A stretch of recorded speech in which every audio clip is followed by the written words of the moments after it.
Shortcut घाटे का सौदा है और हर बार ये गलती साबित हुआ है। इसका एक बड़ा उदाहरण खरगोश और कछुए की कहानी है। कोई व्यक्ति सफलता पाने के लिए कहां तक जा सकता है, इसकी कोई सीमा नहीं है। आज की घटना गंदगी का वो गड्ढा है जहां कोई खुद को सबकी नजरों में अपमानित ही करेगा। ये एक भयानक मामला था जिसने राक्षसी दुनिया का दरवाजा खोल दिया। आगे जो हुआ वो आपको चौंका देगा। हेलो दोस्तों, मेरा नाम अमन है। मैं आप सभी के मनपसंद यूट्यूब चैनल कहानी रंगमंच पे आपका स्वागत करती हूँ। उम्मीद करती हूँ कि आप सभी अच्छे और स्वस्थ होंगे।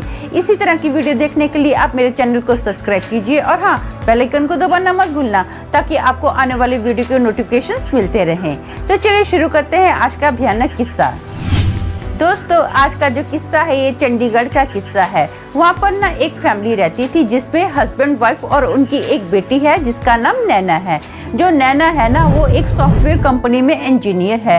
नैना देखने में बेहद खूबसूरत है, मस्त लंबी पतली लड़की है और उसकी उम्र भी 22 साल की है।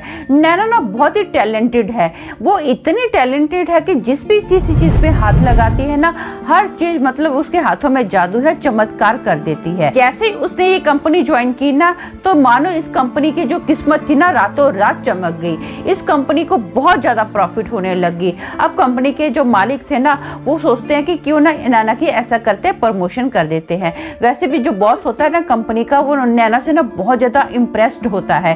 कंपनी का हर एक बंदा नैना से बहुत खुश होता है। सब लोगों को ना नैना से बात कर कर बहुत अच्छा लगता है। मन ही मन में कई लड़कों का तो नैना के लिए मस्त घर बना हुआ होता है कि हाँ, नैना जैसी वाइफ मिल जाए ना तो जिंदगी संवर जाएगी। नैना के बहुत सारे कलीग्स ने ना नैना को कई बार शादी के लिए प्रपोज भी किया है, लेकिन जो नैना है ना वो एकदम स्ट्रेट फॉरवर्ड लड़की है। सबको बोल देती है कि नहीं भाई, मेरे को भी शादी वादी नहीं करनी है, मुझे अपना काम करना है, मुझे लाइफ में आगे कुछ बनना है, आगे बढ़ना है। वो साफ सीधा सबको बोल देती है। अब जो उसका बॉस होता है ना, कई बार नैना को देखता रहता है। अब 6 ही महीने के अंदर ना नैना की प्रमोशन होने वाली होती है। नैना की एक कोलीग है जिसका नाम काजल है। जो काजल है ना इस कंपनी में कई सालों से काम कर रही है, लेकिन जो काजल है ना वो मन ही मन में ना नैना के प्रति बहुत जेलसी रखती है। काजल को ऐसा होता है कि हाँ यार, मेरी प्रमोशन होनी चाहिए थी, सब लोग मेरी तारीफ करना चाहिए थे, क्योंकि मैं इतने सालों से इस कंपनी के लिए दिन रात मेहनत कर रही हूँ। लेकिन जब से नैना आई है ना, पता नहीं इसने सबके ऊपर क्या जादू कर दिया है। सब लोग इसकी तारीफ करते रहते हैं, सब लोग इसको पसंद करते हैं, इससे बात करना भी पसंद करते हैं।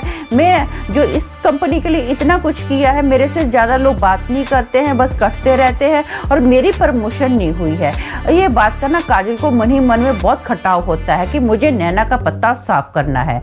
अब जो बॉस की वाइफ होती है ना, उसका नाम सुनीता होता है। सुनीता भी ना नैना से बहुत ही मन ही मन में खफा होती है। उसको ऐसा लगता है कि ये ना मेरे पति के ऊपर डोरे डाल रही है। जो मेरा पति है, देखो इसके ऊपर दिन रात फिदा रहता है, सारा दिन इसकी तारीफ करता रहता है, नैना ये नैना वो, नैना की वजह से ये हुआ वो हुआ।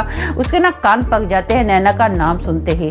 जैसे उसको पता चलता है कि नैना की अब प्रमोशन होने वाली है ना, और जो कंपनी की ओर से नैना के लिए बहुत बड़ी पार्टी रखी गई है ना, तो अभी सुनीता क्या करती है, सीधा काजल के पास आती है और काजल को बोलती है, क्यों अभी तो कुछ नहीं करेगी?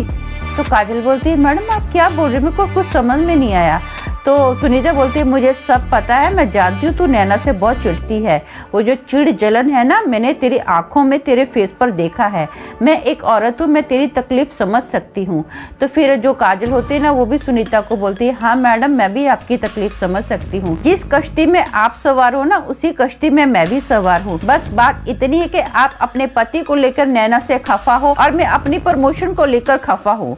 आप तो जानते हो कि मैंने इस कंपनी के लिए दिन रात मेहनत की है, फिर भी मुझे प्रमोशन नहीं मिली है। तो जो सुनीता होती है ना, बोलती है कि हमको ना नैना का कुछ करना पड़ेगा। तो काजल बोलती है, मैंने सोच के तो रखा है कि इसका कुछ करना है, बस मुझे ना इसके बालों की जरूरत है।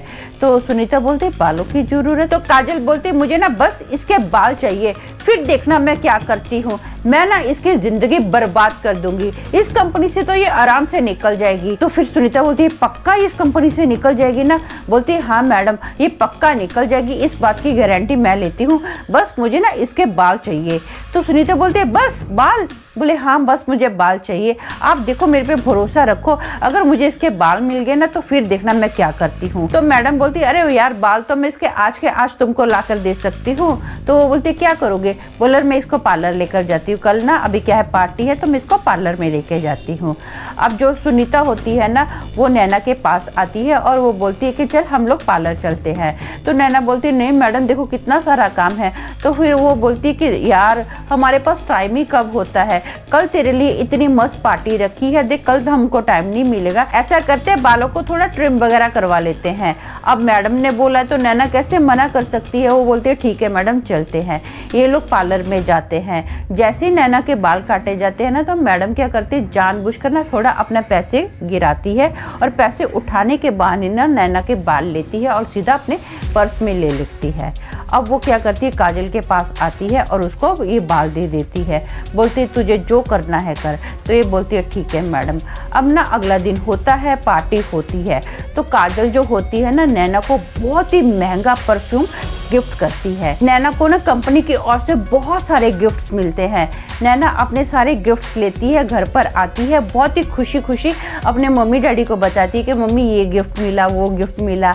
और जो नैना होती है ना वो जो काजल ने परफ्यूम दिया था ना उस परफ्यूम को लगाती है और रात के वक्त सोने के लिए अपने रूम में चली जाती है। अब सोते सोते ना अचानक से नैना के रूम से ना बहुत ज़्यादा धाड़ धाड़ धाड़ देने आवाज़ आती है। नैना के मम्मी डैडी क्या करते हैं फटाफट भागकर नैना के रूम में आते हैं। जैसे वो नैना के रूम में आते हैं ना वो क्या देखते हैं कि नैना अपना जो सर है ना ऐसे जोर जोर से ज़मीन पर पटक रही होती है। नैना के मम्मी डैडी नैना को दोनों कंधों से पकड़ते हैं और रोकते हैं कि नैना क्या कर रही है, तो ठीक तो है। वो देखते कि नैना की जो आंखों की पुतलियां है ना पूरी सफ़ेद हो गई है।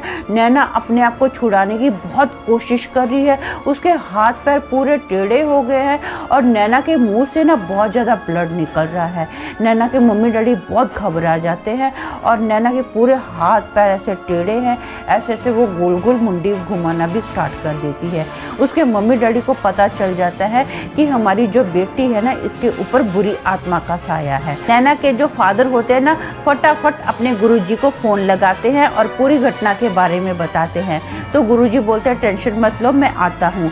जैसे गुरुजी घर के अंदर दाखिल हुए ना तो नैना जोर जोर से चीखें मारना स्टार्ट कर देती है, रोना स्टार्ट करती है, हंसती जा रही है, गंदी गंदी गालियाँ देती जा रही है और बीच बीच में बोलती है कि नहीं मुझे बचाओ, मुझे इससे बचाओ, मुझे इससे बचाओ।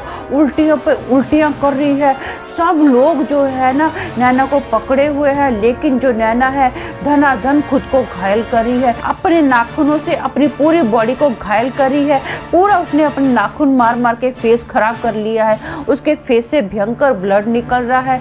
यहाँ तक कि मैंने आपको बताया था ना कि ज़मीन पर ऐसे ऐसे अपना सर पटक रही थी, जिसकी वजह से उसके सर पर बहुत गहरी चोट लगी, पूरा खून और खून हुआ था और उसके मुंह से कैसे खून निकल रहा था, क्या हो गया था पता ही नहीं चल रहा था। भयंकर साइड से उसके मुंह से खून निकल रहा था, बहुत ही ज़्यादा वो तकलीफ में थी। अब गुरुजी मंत्र पढ़ना स्टार्ट करते हैं। जैसे जैसे गुरुजी मंत्र पढ़ते जा रहे हैं ना नैना जोर जोर से चीख रही है और बहुत सारे लोगों ने नैना को पकड़ा हुआ है।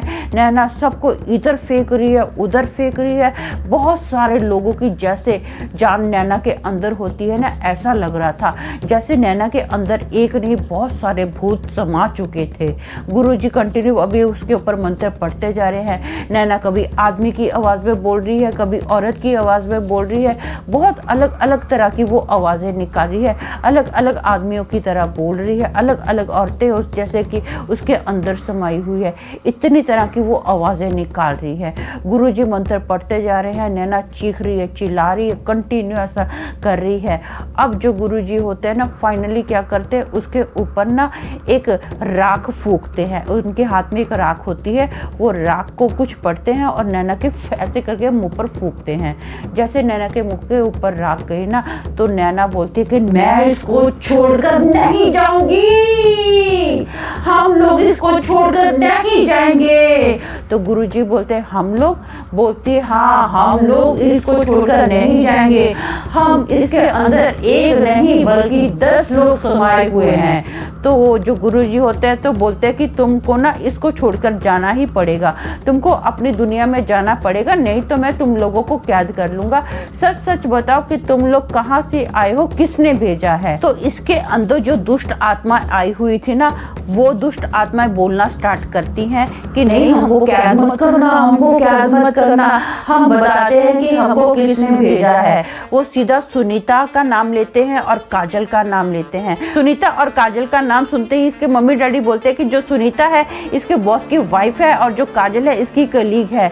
तो जो गुरुजी वो होते हैं ना, वो बोलते हैं कि तुम लोग इसके अंदर क्यों समाये हो और कैसे आए हो। तो वो लोग बोलते हैं कि काजल ने ना इसको जो परफ्यूम दिया था उसके ऊपर काला जादू किया गया था, इसको खत्म कर डालने का, मार डालने का इसको बंदोबस्त पूरा कर दिया गया था। यहाँ तक कि काजल ने तो इसके बालों के ऊपर भी काला जादू किया था।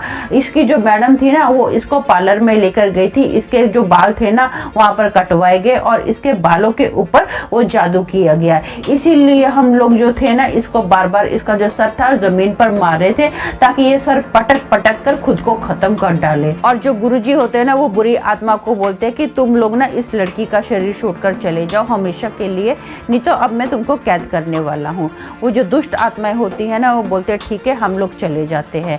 अब ना गुरुजी मंत्र पढ़ते जा रहे हैं, झाड़ फूक करते जा रहे हैं और जो नैना होती है वो धाड़ देने बेहोश होकर गिरती है और उसके अंदर से जो बुरी आत्माएं थी ना वो निकल जाती है। अचानक से जो घर का माहौल था ना एकदम नॉर्मल हो जाता है। गुरुजी बोलते हैं कि नैना ठीक है, इसको अभी कुछ नहीं हुआ है, ये जो परफ्यूम है ना इसके ऊपर काला जादू किया गया है, इस परफ्यूम को मैं अपने साथ लेकर जाता हूँ और एक बहती नदी में इसको बहा दूंगा। उसके मम्मी डैडी बोलते हैं ठीक है। जब नैना होश में आती है ना तो वो उसके मम्मी डैडी उसको बताते हैं कि ऐसा ऐसा तेरे ऊपर काला जादू किया गया था। तो नैना भी बोलती कि हाँ, मेरे को डाउट तो था कि काजल ना मेरे से बहुत ज़्यादा जलती है, मुझे ऐसा हल्का सा डाउट था, लेकिन वो ऐसा कुछ कर पाएगी मुझे नहीं उस पर भरोसा था। दोस्तों, मेरा मानना ये है कि बहुत सारे लोग आज की तारीख में भी विश्वास करते हैं कि काला जादू कुछ नहीं होता है, लेकिन जब लोगों के ऊपर आप खुद उनके ऊपर कुछ बीतती है ना, तभी ये लोग विश्वास करते हैं कि हाँ काला जादू होता है। आज की तारीख में तो बहुत ज़्यादा काला जादू लोग कर रहे हैं। मॉल में भी कुछ खरीदने जाते हैं ना, वहाँ पर भी लोग चीज़ों में लोग काला जादू कर देते हैं। आपकी किसी से दुश्मनी हो या ना हो, लेकिन लोग आजकल क्या है, इतने ज़्यादा यहाँ पर जगह जगह पर लोग जादू टूने करने लग गए हैं ना, तो हमको हर चीज़ से सावधान रहना चाहिए। खास तौर पर अगर हमको पता है ना कि सामने वाला बंदा हमसे चिढ़ता है तो उसके हाथ से तो कुछ भी नहीं लेना चाहिए। बेहतर यही है कि साफ सीधा मना कर दो। एक बार जुबान कड़वी होगी ये चलेगा, लेकिन हमारी जान तो बच जाएगी ना। तो आज के लिए बस इतना ही, कल फिर मिलूंगी और एक भयानक किस्से के साथ। तब तक के लिए शालोम, शांति और सलाम।